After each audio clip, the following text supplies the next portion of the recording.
श्री शिवाय नमस्तुभ्यम। ओम नमः शिवाय। हर हर महादेव। प्रिय श्रोता, आज हम सुना रहे हैं आपको भगवान शिव और माता पार्वती की एक बहुत ही सुंदर और सच्ची कहानी। आप इस कहानी को पूरा सुने और वीडियो को लाइक करके शेयर करें और हमारे चैनल को सब्सक्राइब करके बेल आइकन को ऑन कर लें ताकि ऐसे ही वीडियो की नोटिफिकेशन आपके पास सबसे पहले पहुँचे। तो चलिए शुरू करते हैं। एक बार भगवान शिव ने अपनी दिव्य शक्ति से एक बड़े कढ़ाई को प्रकट की। कढ़ा जिसमें हम भोजन पकाते हैं और जिसे हम कढ़ाई कहते हैं। तो अब भगवान शिव कढ़ाई को प्रकट करके उसे एक तरफ रखकर ध्यान में मग्न हो गए। इतनी देर में माता पार्वती स्नान करके भगवान शिव के समक्ष आती हैं और आकर उन्होंने क्या देखा कि भगवान शिव के सामने एक बड़ा सा भारी भरकम काढ़ा रखा हुआ है और उसी के सामने भगवान शिव ध्यान मग्न बैठे हुए हैं। अब तो देवी पार्वती बड़े आश्चर्य में पड़ गई।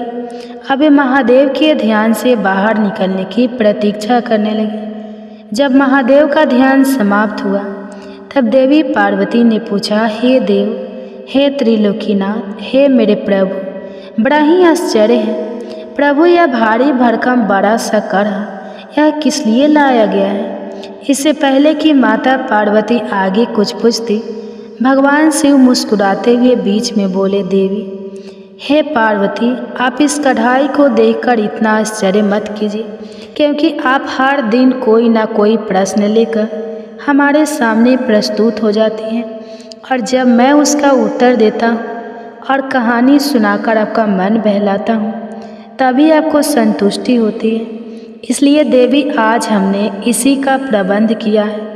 प्रिय भक्तजनों, चलिए आगे सुनते हैं फिर आगे क्या होता है। जो प्रिय भक्तजनों, इधर बड़े कढ़ाई को देखकर माता पार्वती सोच में पड़ गई और भगवान शिव माता पार्वती को आधी अधूरी बात सुनाकर मुस्कुराकर फिर से ध्यान मग्न हो गए। अब इधर चलिए देखते हैं कि इसके बाद क्या होता है। इधर अनंत ब्रह्मांड में चारों युग, चारों भाई एक साथ बैठकर बात कर रहे होते हैं। चारों एक साथ बैठे थे। अब बातों ही बातों में एक दूसरे से वाद विवाद करने लगे। सब आपस में यही कहने लगे कि हम तुमसे बड़े हैं, हम तुमसे महान हैं। तो कोई कहता है हम तुमसे श्रेष्ठ हैं। अब सभी खुद को एक दूसरे से श्रेष्ठ बताने की कोशिश करने लगे। तब सबसे पहले सतजू कहने लगा कि अरे मूर्खों, तुम सब मुझसे छोटे हो, भला तुम मेरी बराबरी कैसे करने लगे? जब त्रेता युग ने सतजू की बात सुनी तो उसने कहा कि तुम सबसे बड़े कैसे हो सकते हो? अरे तुम सब में से बड़ा तो मैं हूँ, मैं ही सर्वश्रेष्ठ हूँ। तुम सब मुझसे भला श्रेष्ठ कैसे हो सकते हो? इतने में ही द्वापर युग भी बोल उठा कि तुम मुझसे श्रेष्ठ कैसे हो सकते हो? अरे तुम सब में से श्रेष्ठ तो मैं हूँ, तुम लोगों का श्रेष्ठ होने का तो कोई सवाल ही नहीं उठता। अब उन सब की बात सुनकर भला कलयुग कैसे चुप रहता? कलयुग भी बीच में बोल उठा, तुम तीन मुझसे श्रेष्ठ बन रहे हो। अरे असलियत तो तुम जानते ही नहीं, असलियत तो यही है कि श्रेष्ठ मैं ही हूँ। इस तरह से अब वाद विवाद करते करते वे चारों युग आपस में ही लड़ाई झगड़ा करने लगे। अब चारों युगों ने मिलकर एक योजना बनाई।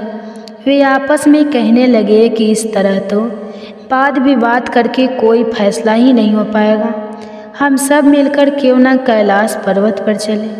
वे चारों युग आपस में कहने लगे कि इस प्रकार लड़ते रहें तो अच्छा होगा, हम सब मिलकर कैलाश पर्वत पर विराजमान भगवान शिव के पास चलते हैं।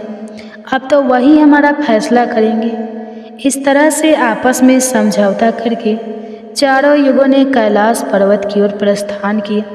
चलते चलते आखिरकार वे कैलाश पर्वत पर पहुंच गए। वहां पर पहुंचकर चारों युगों ने भगवान शिव को प्रणाम किया। चारों युगों को अपने पास आया देखकर भगवान शिव ने उन सभी का स्वागत करते हुए कहा कि आप सभी का हमारे दरबार में, हमारे कैलाश पर स्वागत है। कहो तुम्हारे आने का क्या कारण है? आप तो स्वयं ही कल चक्रे हो, तुम सभी तो स्वयं समय हो। फिर ऐसा क्या कारण हो गया कि आपको हमारे पास आना पड़ा? भगवान शिव के इस प्रकार पूछने पर चारों युगों ने कहा कि हे सृष्टि के रचयिता, हे प्रभु, हे महादेव, हम चारों युगों में विवाद खड़ा हो गया है और हम सब में एक दूसरे से बड़ा होने की बात पर होड़ लग गई है। इसी समस्या का समाधान पाने के लिए हे प्रभु हम आपके समक्ष पधारे हैं।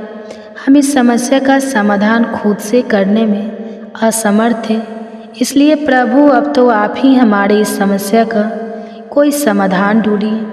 आप ही हमारा फैसला कीजिए, आप हमारा न्याय कीजिए और बताएं प्रभु कि हम चारों युगों में आखिरकार सबसे बड़ा कौन है, हम चारों में से सबसे श्रेष्ठ कौन है। चारों युगों की इस बात सुनकर भगवान शिव कहने लगे कि इसका फैसला तो तब होगा जब आप चारों अपने अपने बारे में बताएंगे कि किन किन गुणों के कारण आप खुद को बड़ा बता रहे हो। तब शिव जी ने कहा, हे सतयुग, पहले तुम ही बताओ कि तुम कैसे श्रेष्ठ हो गए। तब सतयुग ने कहा, प्रभु देखिए मेरी आयु सबसे ज़्यादा है, मैं 70 लाख वर्ष का हूँ और अन्य युग मुझसे 70 लाख वर्ष छोटे हैं, इसलिए मैं इन सभी से लंबी आयु का हूँ। सतयुग की बात सुनते ही अब कलयुग बोल उठा कि प्रभु व्यक्ति कभी भी आयु से बड़ा नहीं होता, व्यक्ति के गुणों से बड़ा होता है। अब देखिए भगवान शिव ने कलयुग की इस दलील को मान लिया और सतयुग से कहा, हे सतयुग, तुम इस तरह आयु में बड़े होने से तो बड़े नहीं हो सकते। भगवान शिव की यह बात सुनकर सतयुग ने कहा, प्रभु मेरे युग में जो भी व्यक्ति हुए हैं वह तो बड़े ही बलवान हुए हैं, बहुत ही पराक्रमी थे, वह पृथ्वी तक को उठा ले जाए, ऐसे पराक्रमी और बलराम बलवान थे। और जब मेरा राज्य था तब उसमें भगवान श्री हरि विष्णु ने भी कई अवतार धारण किए थे। वराह अवतार भी मेरे ही काल में हुआ था, नरसिंह अवतार भी मेरे ही युग में हुआ था, यहाँ तक कि प्रभु मत्स्य अवतार भी तो मेरे ही युग में हुआ था। सतयुग को अपने बारे में इस तरह बढ़ाई करते देखकर त्रेता युग बोल उठा, नहीं नहीं, प्रभु श्री हरि विष्णु के अवतार लेने से सतयुग बड़ा भरा कैसे हो सकता है। प्रभु मर्यादा पुरुषोत्तम भगवान श्री रामचंद्र जी का अवतार तो मेरे ही युग में हुआ था। उन्होंने संसार को मर्यादा और धर्म में पालन सिखाया। रावण जैसे महापंडित और कुंभकर्ण जैसे महान बलवान भी तो मेरे ही शासन काल में हुए थे। प्रभु इस तरह सतयुग मुझसे बड़ा नहीं हो सकता, फिर इन सब में से तो बड़ा मैं ही हुआ। बस फिर क्या था। जब यह बातें द्वापर ने सुनी तो द्वापर युग महादेव से बोल उठा, हे महादेव, हे प्रभु, यह दोनों बड़े बन रहे हैं, किंतु यह दोनों बड़े कैसे हो सकते हैं। आप देखिए ना प्रभु, आप तो जानते ही हैं जब मेरा शासन काल आया तो मेरे ही तो शासन काल में भगवान श्री कृष्ण ने अवतार लिया था और जो 16 कलाओं से संपन्न थे, परिपूर्ण थे, पर ब्रह्मा थे, उन्होंने ऐसा विराट रूप दिखाया जो कभी स्वयं भगवान विष्णु ने भी नहीं दिखाया था। इसलिए हे प्रभु, हे भोलेनाथ, यह दोनों योद्धाओं की बात करते हैं तो मेरे शासन काल में भी बड़े बड़े योद्धा द्रोणाचार्य, कर्ण, भीष्म, पितामह, युधिष्ठिर, अर्जुन, भीम, नकुल, सहदेव, कंस आदि ये भी तो मेरे ही शासन काल में हुए थे। प्रभु यहाँ तक कि बलराम जी भी मेरे ही शासन काल में तो हुए थे। अब बताइए प्रभु, मेरे शासन काल में कौन सा योद्धा भला इन योद्धाओं से कम था। इन सबसे तो श्रेष्ठ मैं ही हूँ।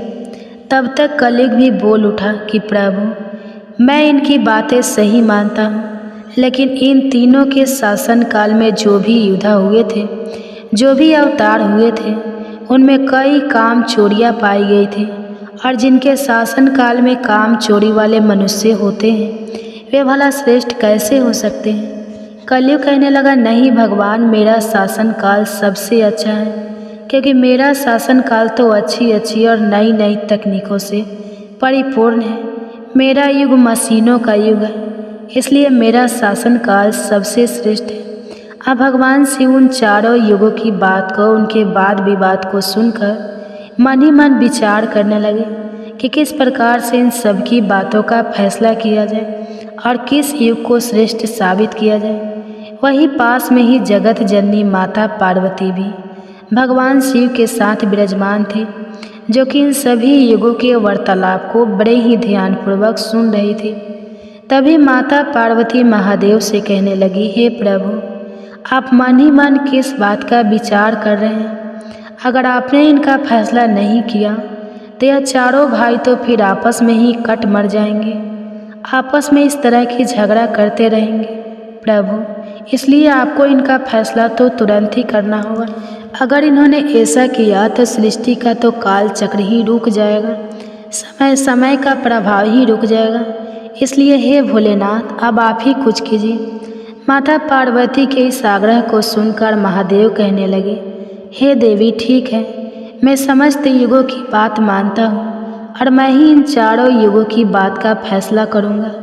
इसके बाद भगवान शिव ने चारों युगों से कहा, चलो ठीक है, अब मैं तुम चारों की परीक्षा लूँगा। जो इस परीक्षा में सफल हुआ वही श्रेष्ठ साबित हुआ। सतयुग बोल उठा, हे भगवान, आप जो चाहे हमारी परीक्षा ले सकते हैं, लेकिन सत्य तो यही है प्रभु कि सबसे बड़ा तो मैं ही रहूँगा। भगवान शिव की बात मानकर आखिरकार चारों युग परीक्षा देने के लिए तैयार हो गए। तब भगवान शिव ने माता पार्वती की तरफ मुस्कुराते हुए देखा और फिर कहा, हे देवी, आप आश्चर्यचकित थी ना कि मैंने अपने सामने यह काढ़ा किस लिए रखा है? तो अब इस कढ़ाई का समय आ गया है। आपने मुझसे प्रश्न किया था कि यह कढ़ाई मैंने किस लिए रखा है और यह फरसा किस उद्देश्य के लिए है। तब क्या था, भगवान शिव ने देखते ही देखते लोहे के फरसे को कैलाश पर्वत के नीचे एक तलहटी में रख दिया और फिर उस कढ़ाई परसे के पास में ही चावल का एक ढेर भी लगा दिया।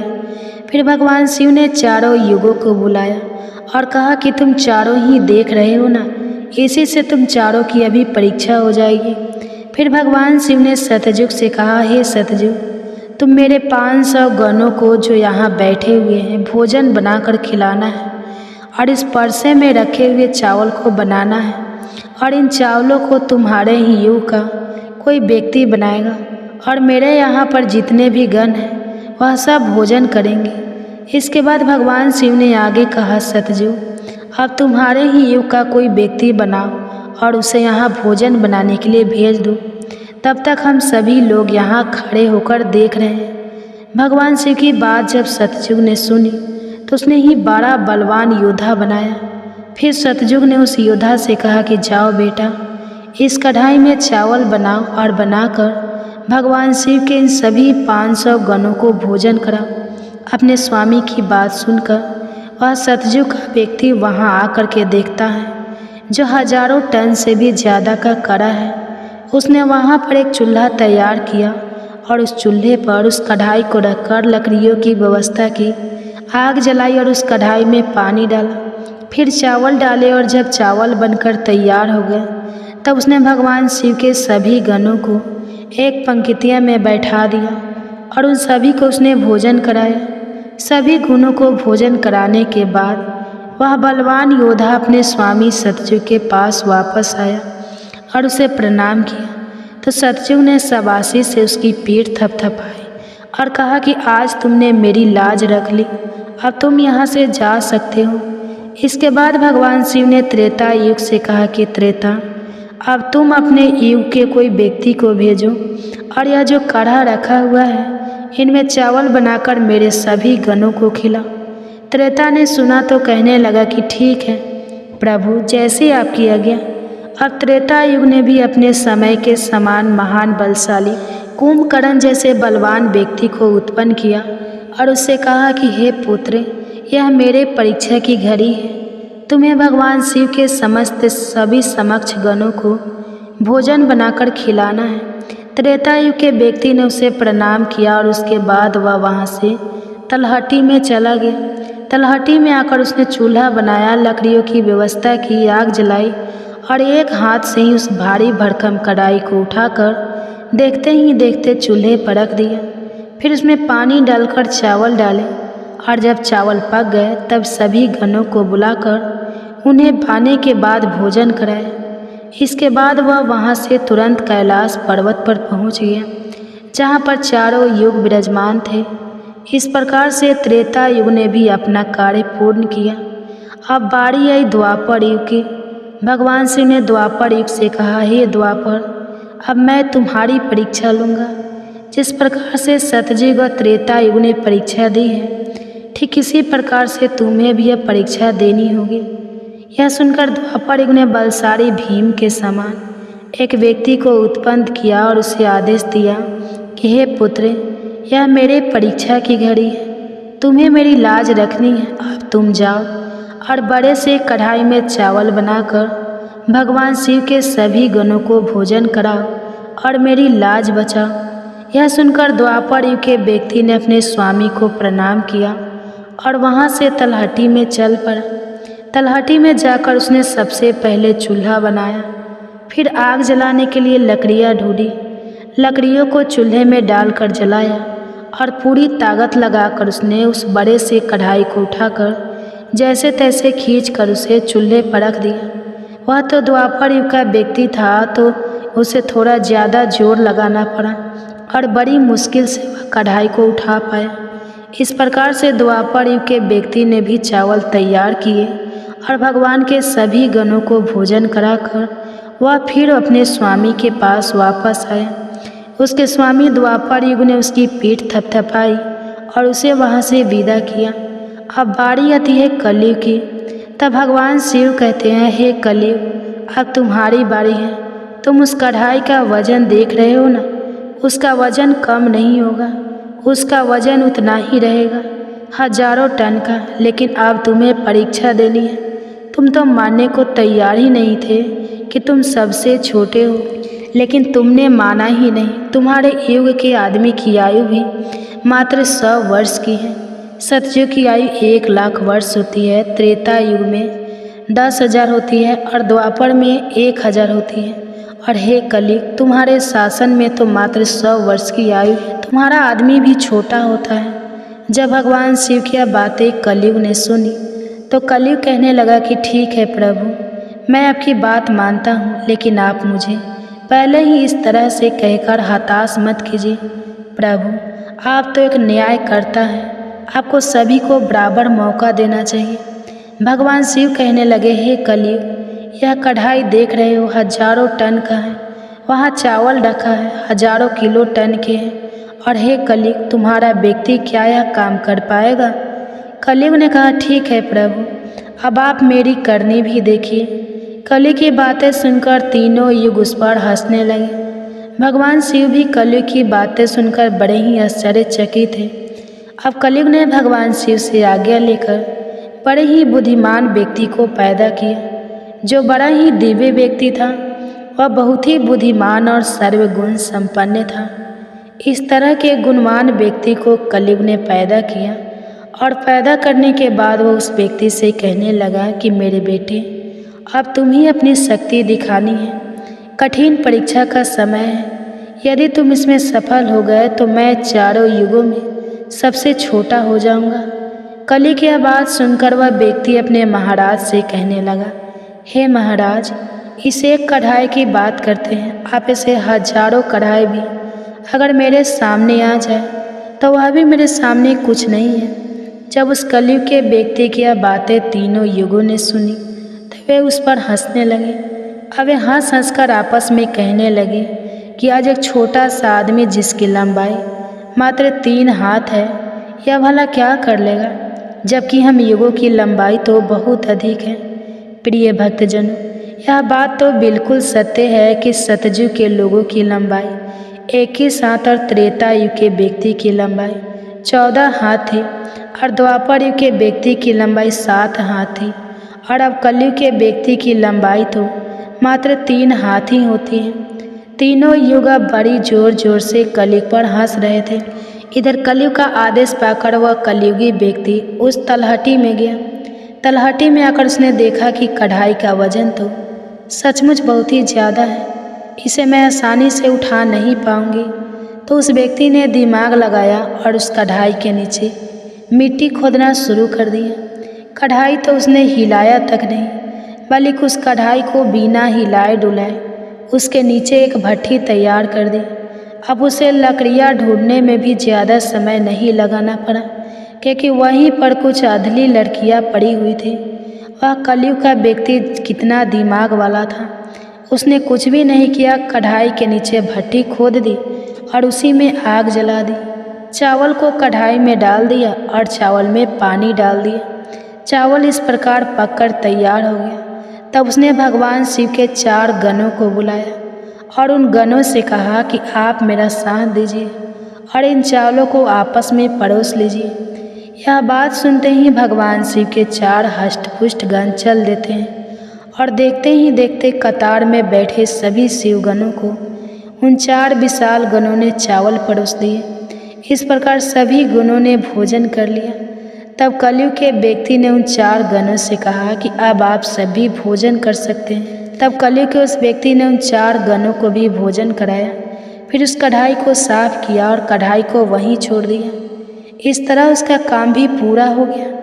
अब कलयुग का वह व्यक्ति भी अपने स्वामी के पास कैलाश पर्वत पर आ गया और कहने लगा कि हे प्रभु, मैंने आपका काम कर दिया है। कलयुग ने यह सुना तो बहुत खुश हुआ। तब उसने उस कलयुगी व्यक्ति की पीठ थपथपाई, फिर कहा कि हे पुत्र, तुमने बहुत अच्छा काम किया और इस परीक्षा की घड़ी में मेरा साथ दिया। ऐसा कहकर कलयुग ने उस व्यक्ति को वहाँ से विदा कर दिया। इसके बाद कलयुग ने हाथ जोड़कर भगवान शिव से कहा, हे भगवान, अब आप ही निर्णय कीजिए कि हम सब में से बड़ा कौन है। भगवान शिव कहने लगे कि मैंने तुम चारों युगों की बहुत अच्छे से परीक्षा ली। जब सतयुग की बारी आई तो उसने चूल्हा बनाया, उस पर कढ़ाई रखा, आग जलाई, चावल डाला, पानी डाला। फिर चावल पक गए तो उसने मेरे गणों को बिठाकर उसने स्वयं उन्हें भोजन परोसा, उन्हें खिलाया और अपना कार्य पूरा किया। जब त्रेता और द्वापर की बारी आई तो उन्होंने भी बिल्कुल ऐसा ही किया। अब बारी थी कलयुग की। शायद तुमने देखा नहीं कि मात्र 3 हाथ का व्यक्ति, जिसकी बुद्धि देख लीजिए, ये कढ़ाई कितनी भारी भरकम और बड़ी थी। उसकी बुद्धि देखो, उसने उस कढ़ाई में चावल बना दिए जिस कढ़ाई को वह हिला तक नहीं सकता था। और मेरे इतने गण थे, अगर वह व्यक्ति बाल्टियों से चावल परोसता तो शायद वो परेशान हो जाता। अब देखिए उसकी बुद्धि, उसने उतने में ही 4 गणों को अपनी सहायता के लिए बुलाया और उन 4 गणों को भोजन परोसा और स्वयं बैठा रहा। और ऊपर से उसने बिना हाथ लगाए उस कढ़ाई को भट्टी पर भी रखा था। यह कितना बुद्धिमान व्यक्ति था और इसलिए यह युग भी बहुत बुद्धिमान हुआ। तब भगवान शिव ने उन चारों युगों से कहा कि कलयुग बुद्धिमान व्यक्ति का युग होगा।